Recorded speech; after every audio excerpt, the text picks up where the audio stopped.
Hi, നമസ്കാരം. ഇന്നത്തെ pre market റിപ്പോർട്ടിലേക്ക് എല്ലാവർക്കും സ്വാഗതം. അപ്പോൾ നമ്മുടെ മാർക്കറ്റ് 2-3 ദിവസമായിട്ട് കൺസോൾട്ടേഷൻ ഫേസിലൂടെ കടന്നു പോയിക്കൊണ്ടിരിക്കുകയാണ്. സോ, ആ കൺസോൾട്ടേഷൻ ഫേസ് എന്ന് പറയുന്നത് മാർക്കറ്റിന് ഏറ്റവും ഹെൽത്തി ആയിട്ടുള്ള ബയേഴ്സിനെ ഗ്രാബ് ചെയ്യുക എന്നുള്ളൊരു ലക്ഷ്യത്തോടെയാണ് സംഭവിച്ചുകൊണ്ടിരിക്കുക. സോ, അം, ട്രേഡേഴ്സ് കഴിഞ്ഞ കുറച്ച് കാലങ്ങളായിട്ട് മാർക്കറ്റ് വീഴുന്നുകൊണ്ടിരുന്നപ്പോഴും ചെറിയൊരു കയറ്റമൊക്കെ വന്നുകൊണ്ടിരുന്നപ്പോഴൊക്കെ മാർക്കറ്റിൽ ട്രേഡേഴ്സിന് അനുകൂലമായിട്ടുള്ള ഒരു സിറ്റുവേഷൻ ഉണ്ടായിരുന്നെന്നുണ്ടെങ്കിൽ ഇപ്പോൾ മാർക്കറ്റ് സൈഡ് വേസ് മൂവ് ചെയ്യാണ്. അപ്പോൾ അതിനകത്ത് ട്രേഡേഴ്സിന് അനുകൂലമായിട്ടുള്ള സംഭവമല്ല. ഇപ്പോൾ ഇന്നലെയൊക്കെ മാർക്കറ്റിൽ ഞാൻ ഈ എക്സിസ്റ്റ് ചെയ്യുമ്പോഴും അതിനകത്ത് വലിയ ട്രേഡ്സ് ഒന്നുമില്ല. ലാസ്റ്റിലത്തെ അവേഴ്സിൽ ലാസ്റ്റിലത്തെ ഒരു 30 മിനിറ്റ്സിലൊക്കെ മാർക്കറ്റ് ഫോളോ ചെയ്യുമ്പോഴും പിയുടെ പൊസിഷനകത്ത് പ്രീമിയത്തിനകത്ത് വലിയ മൂവ്മെൻറ്റ്സ് ഒന്നും കാണുന്നുണ്ടായിരുന്നില്ല. ഒരു 20 പോയിൻറ്റ്സിൻ്റെയൊക്കെ മാർക്കറ്റ് ഓൾമോസ്റ്റ് സെൻസെക്സ് ഒരു 150 പോയിൻറ്റ്സ് വീഴുന്നിട്ട് പോലും പ്രീമിയത്തിനകത്ത് 20 പോയിൻറ്റ് മാത്രമാണ് മൂവ് ചെയ്തത്. കാൽക്കുലേഷൻ വൈസ് തിയററ്റിക്കൽ വൈസ് അങ്ങനെയല്ല സംഭവിക്കുക. എന്നാൽ മാർക്കറ്റിലെ അഡ്ജസ്റ്റ്മെൻറ്റ്സ് കാരണം മാർക്കറ്റിൻ്റെ ആ ഒരു ലെസ് വോളറ്റൈലിറ്റി കാരണം മാർക്കറ്റ് വളരെ സ്ലോയിലാണ് പ്രീമിയം മൂവ് ചെയ്തത്. ഇന്ന് ചിലപ്പോൾ തീറ്റ കാരണം മാർക്കറ്റ് രാവിലെ ഓപ്പൺ ചെയ്യുന്ന കുറച്ച് താഴെ ആയിരിക്കാം. പക്ഷെ ഇന്നലത്തെ ഡേറ്റയാണ് ഞാൻ പറയുന്നത്. മാർക്കറ്റ് വളരെ കംഫർട്ടബിളി സൈഡ് വേസ് പോവുകയാണ്. അപ്പോൾ എഫ്.ഐസ് വലിയ കാര്യമായിട്ട് സെല്ല് ചെയ്യുന്നില്ല.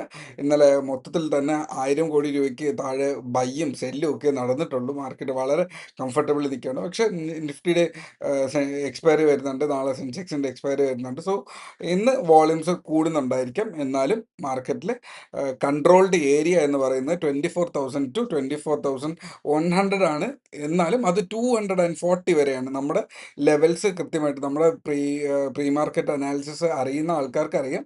ഞാൻ ഒരുപാട് ദിവസമായിട്ട് പറയുന്ന ലെവല് 24,000 അല്ലെങ്കിൽ 23,960, ഒരു 40 പോയിന്റ് താഴെ ഞാൻ ഇട്ടതാണ്.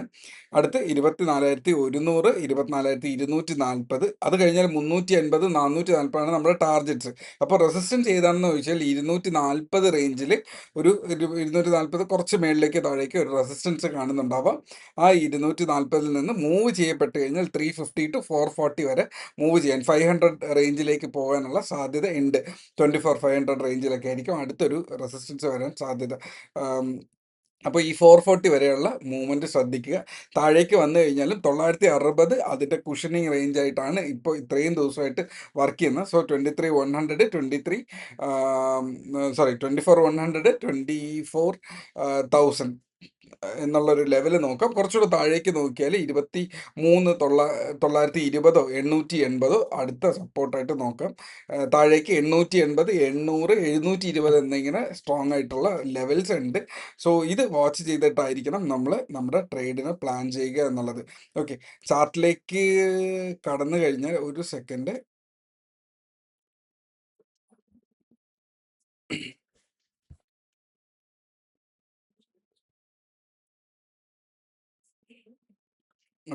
നമ്മുടെ ചാർട്ടിലേക്ക് വന്നു കഴിഞ്ഞാൽ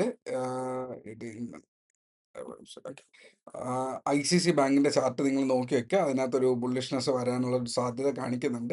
സോ, ഇത് നിഫ്റ്റിയുടെ ചാർട്ടാണ്. നിഫ്റ്റി ഏതാണ്ട് ഈ ഒരു ഏരിയയിൽ ഈ വരച്ചിരിക്കുന്ന റെസിസ്റ്റൻസ് ബോക്സ് 240 റേഞ്ചിലാണ്. ഇതെങ്ങാനും ഇതിന് മേളിലേക്ക് ഇത് ക്യാൻഡിൽ മൂവ് ചെയ്ത് കഴിഞ്ഞാൽ അടുത്ത റെസിസ്റ്റൻസ് ടാർഗറ്റ് എന്ന് പറയുന്നത് ഇവിടെ 25,000 കിടപ്പുണ്ട്. 24,500 റേഞ്ച്, 444 ടു 500 റേഞ്ച് അവിടെ ലെവൽ കിടപ്പുണ്ട്. സോ, ഇതിനാണ് ഞാൻ ഉദ്ദേശിച്ചത്. അപ്പോൾ ഈ ഒരു ലെവല് ഓക്കെ, ഇത് ഒന്ന് വാച്ച് ചെയ്ത് വെക്കുക. സ്റ്റോക്സ് ടു വാച്ച് എന്ന് പറയാൻ ICC ബാങ്ക് വാച്ച് ചെയ്യുക എന്നുള്ളതാണ്. ആക്സിസ് ബാങ്ക് ഒരു ഫ്ലാഗ് പാറ്റേൺ വച്ചിട്ടുണ്ട്.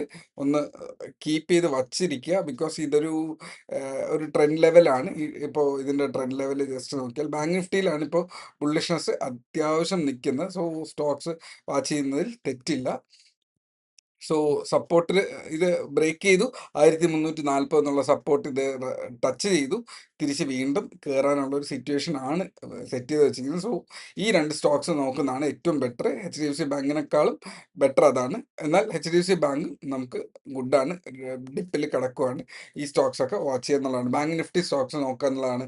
ഫാർമ സെക്ടർ സ്റ്റോക്സ് നോക്കുക എന്നുള്ളതാണ്. IT സെക്ടർ തൽക്കാലം നോക്കണ്ട. IT സെക്ടർ ബെറ്ററായി വരട്ടെ, വന്നിട്ട് നമുക്ക് അതിനെക്കുറിച്ച് നോക്കുക എന്നുള്ളതാണ്. സോ, ഇത്രയാണ് ഇന്നത്തെ എൻ്റെ അനാലിസിസ് എന്ന് പറയുക.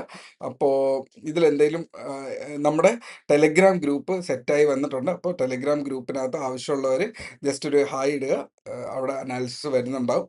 വാട്സാപ്പ് ഗ്രൂപ്പ് വളരെ ആക്റ്റീവായിട്ട് വർക്ക് ചെയ്യുന്നുണ്ട്. അതും നമ്മുടെ ഗ്രൂപ്പിനുള്ളിൽ നമ്മുടെ ഈ വീഡിയോയുടെ ഡിസ്ക്രിപ്ഷനകത്ത് ഉണ്ട്. Do join. എന്തെങ്കിലും ആവശ്യമുണ്ടെങ്കിൽ എന്നെ അതിനകത്ത് ടാഗ് ചെയ്യുക. ഞാൻ അവിടെ അവൈലബിൾ ആയിരിക്കും. So trade safe, keep S L, take care.